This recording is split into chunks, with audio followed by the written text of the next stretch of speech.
Lors d'un exercice en mer du Japon, le sous-marin UFA de la flotte du Pacifique a démontré sa puissance en lançant des missiles de croisière calibre, ciblant avec précision des cibles maritimes et côtières.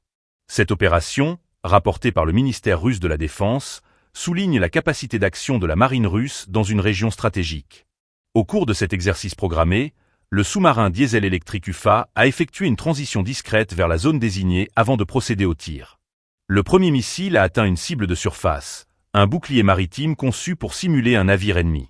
Le deuxième missile a, quant à lui, frappé une cible côtière sur le terrain tactique de Surkom, dans le kraï de Khabarovsk, démontrant ainsi l'efficacité du système d'armement.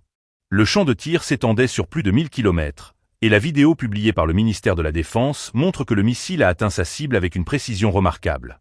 Le commandant en chef de la marine russe, l'amiral Alexandre Moïseïev, a exprimé sa satisfaction à l'égard de l'équipage, remerciant les membres de l'équipe pour la réussite de cet exercice.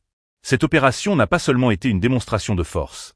Elle a également été soutenue par des navires et bâtiments de la flotte du Pacifique, ainsi que par des avions et des véhicules aériens sans pilote de l'aviation navale.